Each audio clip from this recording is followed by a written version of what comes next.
मोहतरम नाज़रीन, आज का हमारा मौजू कि हम अल्लाह पाक से मुलाकात कैसे कर सकते हैं। क्या ये मुमकिन है कि हम अल्लाह पाक से बातचीत करें? आइए इस वीडियो में जानते हैं। जो फारस, ईरान और बरसगीर में फारसी अदब का दौरा था, ईरान के एक शहजादे के जहन में एक मिसरा आया, दर अबलग कसे कम दीदा मौजूद जद कुबरा मोती किसी ने देखा है। शहजादे ने अपने शोरा से कहा कि दूसरा मिसरा लगाओ, लेकिन ईरान के सारे शोरा दूसरा मिसरा लगाने में नाकाम रहे। शहजादा बड़ा बरहम हुआ। फिर उस मिसरे को बादशाह जहांगीर के दरबार में भेजा गया, जहां बड़े बाकमाल शोरा मौजूद थे। आलमगीर ने अपने शोरा से कहा कि ईरान के शहजादे ने एक मिसरा भेजा है, इस पर मिसरा लगाओ। लेकिन हिंदुस्तान के शोरा भी मिसरा लगाने में नाकाम रहे।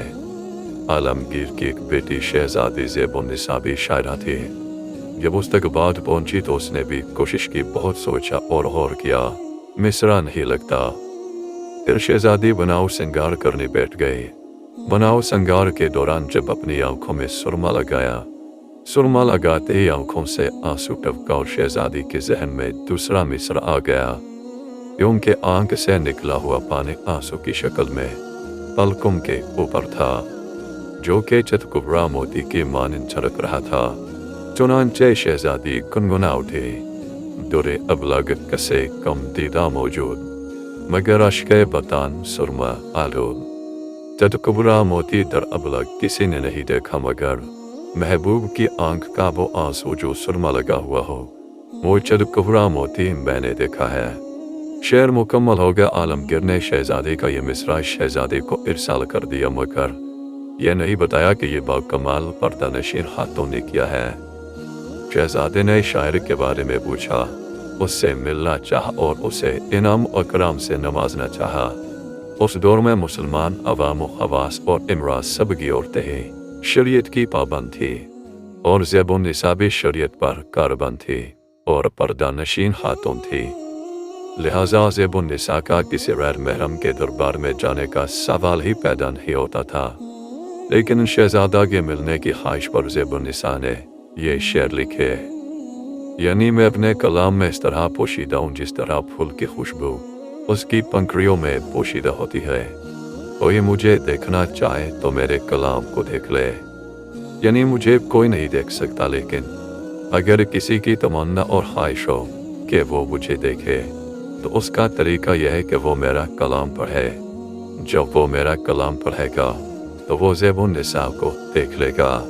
और ऐसा ही है कि जब किसी का कलाम पढ़ा जाता है तो उसमें वही नजर आता है, और पढ़ने के दौरान साहिब कलाम से मुलाकात भी होती रहती है।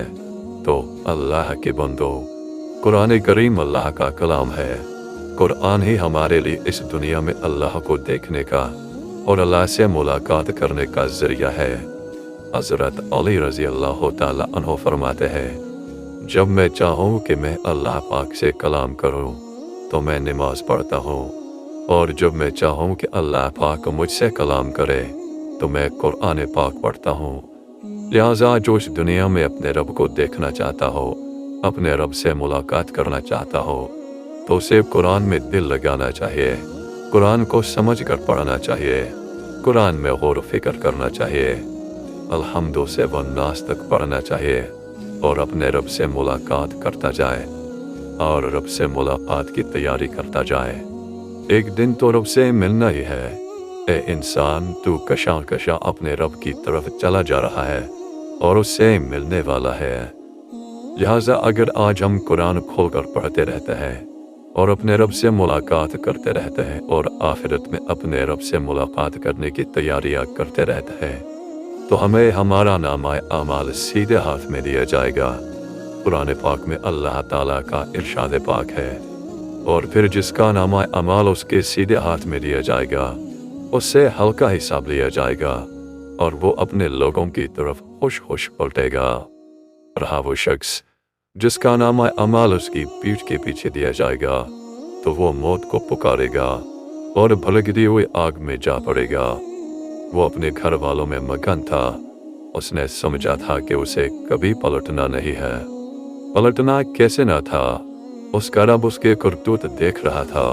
बस नहीं, मैं कसम खाता हूँ शफक की और रात की, और जो कुछ वो समेट लेती है, और चांद की जब के वो माह कामिल हो जाता है, तुमको जरूर दर्जा बदर्जा एक हालत से दूसरी हालत की तरफ गुजरते चले जाना है। फिर इन लोगों को क्या हो गया है?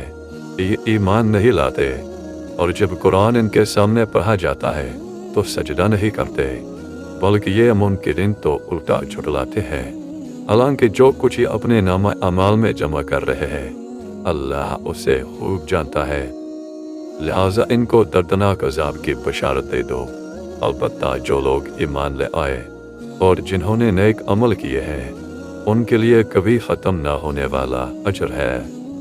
दुआ कीजिए, अल्लाह ताला हमें कुरान करीम पढ़ने और उसकी आयत में गौर व फिक्र करने की तौफीक अता फरमाए।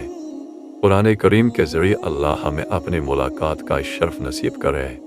अल्लाह ताला कुरान को हमारे दिल का नूर बना दे और उसकी रोशनी में हमें गुनाहों से बचते हुए और नेक अमाल करते हुए ज़िंदगी गुजारने की तौफीक अता फरमाए। अल्लाह ताला हमसे राज़ी हो जाए, हमारा खात्मा खैर पर हो और आखिरत में हमारा नामा अमाल हमारे सीधे हाथ में दिया जाए और हमें हल्का हिसाब के साथ जन्नत में दाखिल कर दिया जाए। आमीन। नाज़रीन, उम्मीद करता हूँ कि वीडियो आप दोस्तों को पसंद आई होगी। मज़ीद ऐसी वीडियोस देखने के लिए हमारे चैनल को सब्सक्राइब कर दें और साथ में मौजूद घंटी के बटन को ज़रूर दबा दें ताकि हमारी हर नई आने वाली वीडियो सबसे पहले आप तक पहुँचे। मुझे दीजिए इजाज़त। सुने वफा की तो अगली बार एक और वीडियो लेकर आपकी खिदमत में हाजिर होऊंगा। तब तक के लिए खुदा हाफिज़। अल्लाह पाक आप सबका हाफिज़ और निगहबान।